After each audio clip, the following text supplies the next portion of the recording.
Hi, I'm Danielle Rhodes. And I'm Carl Wagner. And we'd like to give you a tour of our entry for the Growing Beyond Earth Challenge. Our system is constructed of 80/20 aluminum extrusion. The aluminum extrusion allows for easy assembly and disassembly of the system. It allows for quick prototyping.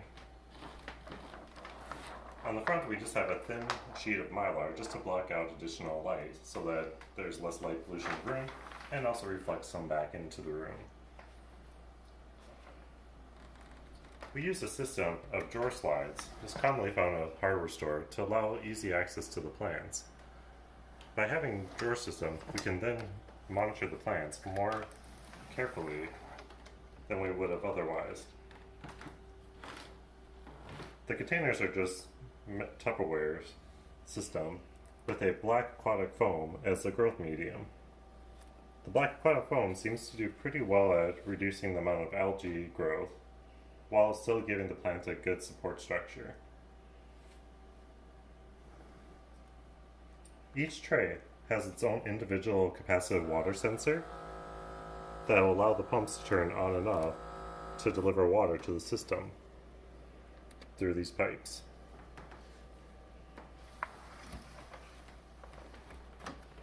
At the top of the unit, we have a little screen that displays the plant health, which is just for the water sensors. The contest focused on getting a design that could have the most efficient use of space. So we've tried to create a system that has the maximum number of plants in the least amount of space. We've created this grid system with an offset pattern so that each plant is 6 inches apart at a diagonal.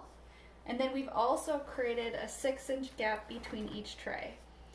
If you want to grow lettuce all at once, you can grow up to 30 plants. And if you stagger the growth so that the plants on the bottom are the smallest and the plants at the top are the biggest, you can actually fit 4 trays of plants vertically. And you can adjust them here on the aluminum extrusion.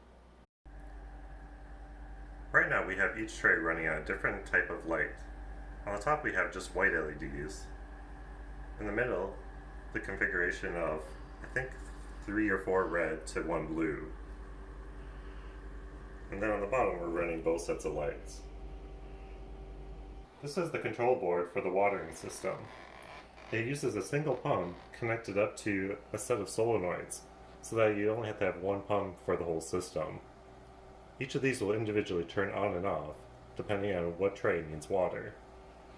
The control board also sends out a signal to the screen in the front to display the current watering status of each plant system. And the individual relays power the solenoids. The system right now has 2 fans, one for air inlet and one for air exhaust. We noticed while running the system, we got high temperatures in the enclosure, up to close to 90 degrees Fahrenheit just from the LED light system. So exhausting the heat out was important, and we added additional slots on the top to aid with that. The lights are controlled by a relay bank.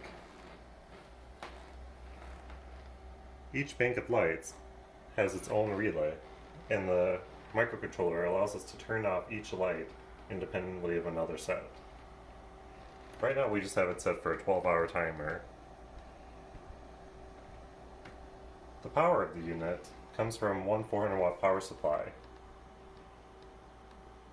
at 12 volts DC.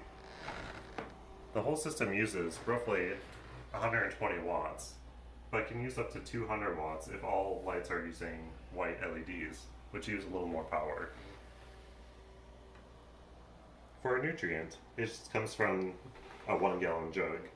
We alternate between fresh water and nutrient water in every other watering cycle. The nutrient system that we use is NutriGrow MaxiGrow from General Hydroponics, and we add 1 teaspoon of nutrient per gallon of water. This is a complete nutrient system, and it comes in powdered form, which would be easier to transport to the International Space Station or other space applications. Thanks for watching our video. If you have any questions, feel free to comment below. Thank you!